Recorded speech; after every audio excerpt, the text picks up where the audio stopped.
El 4 de noviembre del 2025, el Vaticano publicó el documento sobre los títulos marianos llamado Mater Populi Fidelis. Viene del Discaterio para la Doctrina de la Fe, firmado por el cardenal Tucho Fernández y aprobado por León XIV. No hubo sorpresas. Nadie razonable esperaba un reconocimiento del título de corredentora en el clima chiccheal al de hoy. Ni siquiera a sus más firmes partidarios, pero el documento trajo algo nuevo. No se desaprueba el fundamento teológico de que María es corredentora, pero se exige no llamarla corredentora. ¿Por qué es que los líderes vaticanos no quieren llamar corredentora a María? ¿Qué es lo que hay detrás de esto? ¿Cuál es el plan? Aquí revelaremos el objetivo que subyace detrás de evitar llamar corredentora a la Virgen María. El documento Mater Populi Fidelis habla de María con respeto y reconoce su cooperación en la obra de Cristo. Su intención principal no fue profundizar en María, sino delimitar lo que se puede decir y lo que ya no conviene decir. El texto no cuestiona la devoción, cuestiona el lenguaje. Dice: María no puede ser llamada corredentora porque es falso. Dice: en la práctica no usen ese título. El argumento no es teológico, es pastoral y diplomático. Y si algo no se niega, pero tampoco se dice en voz alta, no es por dudas internas, es porque hay razón, por alguna otra razón, para no tocarlo. No estamos ante una controversia mariana, estamos ante un límite por convivencia. Una iglesia que decide qué decir, no mirando la tradición, sino mirando quién podría molestarse. Y esa elección tiene consecuencias. La iglesia nunca enseñó que María sea otra redentora, ni que comparta el lugar de Cristo. El término corredentora significa que María cooperó libremente en la obra de la salvación, siempre por debajo de Cristo, siempre dependiendo de Él y nunca en competencia. Dios no necesitaba a María, pero eligió salvar al mundo contando con el sí de una mujer. Dios le envía un ángel y le revela su plan. María escucha, pregunta y responde con libertad: hágase. Y en ese instante, el Hijo de Dios entra al mundo a través de ella y después ella no desaparece. Acompaña a Jesús durante su misión. Está junto a Él en el momento decisivo al pie de la cruz, cuando se ofrece por la salvación del mundo. Y ahí mismo Jesús la entrega como madre al discípulo y a la iglesia. Y luego se ha estado apareciendo y guiando al pueblo. Los santos, los padres de la iglesia y los grandes teólogos han visto siempre este rol singular de corredentora. Ha habido múltiples referencias al título de María como corredentora por parte de varios pontífices. Últimamente 7 menciones explícitas de Juan Pablo II, la Madre Teresa de Calcuta, el Padre Pío, cardenales, obispos y teólogos de relevancia lo apoyaron y dieron base doctrinal para entenderlo. Muchísimos más que el magisterio negativo, que se centra básicamente en el Papa Francisco. Y hay un movimiento que ha pedido la aprobación del quinto dogma mariano de María corredentora, medianera y abogada, y la propia Virgen lo pidió en apariciones recientes.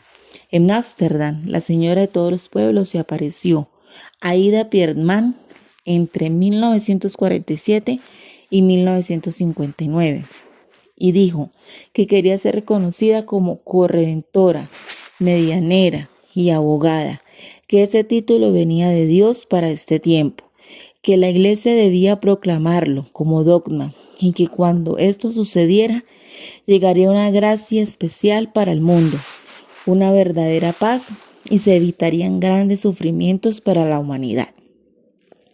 Incluso señaló un día para esa proclamación, 31 de mayo, y en Akita, Japón, en 1973 continuó su pedido y el obispo John Sorioto, que aprobó la aparición, explicó públicamente que con los signos que se vieron allí, Dios estaba enseñando la verdad de la corredención de María. Y vayamos ahora al documento de Tucho Fernández y aprobado por León XIV. El texto empieza reconociendo lo que nadie discute, que María cooperó con la obra de Cristo, que su papel es único y que la devoción mariana pertenece al corazón de la fe católica. Hasta aquí nada nuevo. Pero lo importante aparece después. El documento dice que algunos títulos marianos pueden generar confusión y que la Iglesia debe usar expresiones claras y comprensibles para todos y señala directamente el título corredentora y pide no usarlo. ¿Confusiones para quiénes? Personalmente jamás he oído a ningún católico hablar de María como si fuera la Salvadora, ni confundir el papel de María con la obra salvadora única de Cristo. El documento reconoce la verdad de fondo, que María cooperó de manera única con Cristo, no lo corrige doctrinalmente. No cita magisterio abundante que lo rechace, salvo Papa Francisco, que dijo que es una tontería como explicación, simplemente afirma que no conviene emplearlo para evitar los malos entendidos. Entonces, ¿qué pretende? ¿Establecer una norma pastoral y de lenguaje? La Iglesia no quiere que se use ese término hoy. Y ahí es donde se abre la pregunta. ¿Qué está guiando esta decisión? Doctrina no es. Entonces, ¿qué es el lenguaje mariano? Cambió cuando la prioridad pasó a ser el diálogo con los protestantes. Empieza después del Concilio Vaticano II. En los años previos al concilio, la Iglesia vivía un impulso mariano fuerte. Con Pío X, la mariología avanzó. Se definió la Asunción como dogma y la figura de María ocupaba un lugar claro y público en la vida de la Iglesia. En esos años, el tema de la corredención y mediación universal era corriente en teología católica. Pero en el concilio, en lugar de un documento independiente sobre María, se decidió incluirla dentro de la Constitución sobre la Iglesia Lumen Gentium. ¿Por qué esta definición y esta decisión fue importante? Porque se hizo explícitamente para evitar rechazo por parte del protestante. Estas son las actas del concilio. Temor a que un texto fuerte sobre María dificultara el diálogo ecuménico naciente.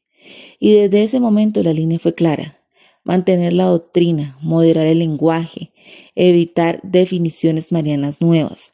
Juan Pablo usó corredentora muchas veces en discursos y catequesis, pero no dio el paso dogmático. El clima eclesial no lo acompañaba. Bajo Benedicto X, la mariología permaneció sólida, pero prudente en lo formal. Y ahora con este documento el mensaje cambia de tono. Ya no es definir por ahora es no usar ese término. El ecumenismo deja de ser marco diplomático y pasa a ser criterio para el lenguaje interno de la Iglesia, al punto de coordinar cómo se habla de María. Eso es lo que marca la diferencia entre antes y ahora. Y ese mismo esfuerzo de tener puentes con las otras religiones tuvo la misma semana otra verificación. El cardenal Cristóbal López Romero, arzobispo de Rabat, comprometido con el ecumenismo, dijo: Hay que salir del falso esquema de religión verdadera, religión falsa. Ninguna religión puede apropiarse de la verdad, como si fuera la dueña en exclusiva. Si realmente lo crees, entonces eres un hereje, porque contradice la mismísima palabra de Dios que dice: yo soy el camino, la verdad y la vida. Nadie viene al Padre sino por mí. Juan 14:6. Porque si Cristo no es la verdad, entonces la iglesia no tiene misión. Los sacramentos no tienen sentido y no debemos hablar de evangelización. Y si no cree lo que dijo, entonces lo dijo con fines diplomáticos para crear acercamientos con otras religiones. Y en ese caso, ¿qué confunde más al pueblo católico? ¿Decir que la Virgen María es corredentora o que ninguna religión puede apropiarse de la verdad? No solo hay un doble estándar en los líderes de la iglesia hoy, hay una estrategia de minimizar la presencia de la Virgen María para dirigirse hacia un gran acuerdo ecuménico. Primero con los otros cristianos y luego con el resto de las religiones donde la verdad católica se diluirá. Y este documento, la doctrina de la fe, tiene como objetivo alinear a los sacerdotes, porque a partir de ahora, cualquier sacerdote que cuide su cabeza no solo va a poder promover que María es corredentora, sino que tiene la obligación de desalentar cualquier opinión de los laicos al respecto. Los obispos los vigilan, pero la teología no se congela por documentos y la verdad se acelera cuando vienen los tiempos difíciles. Y todo indica que esos tiempos ya empezaron. Bueno, hasta aquí el por qué los líderes vaticanos se niegan a llamar corredentora a María, aunque no rebaten que lo sea. Ahora, si te gustó este video, dale un like y compártelo. Así puedes estar pendiente de mis otras publicaciones. Me gustaría preguntarte, ¿crees que en algún momento la Iglesia promulgará el dogma de María corredentora? ¿Cuándo? Y que Dios te bendiga y te permita comprender los signos de los tiempos.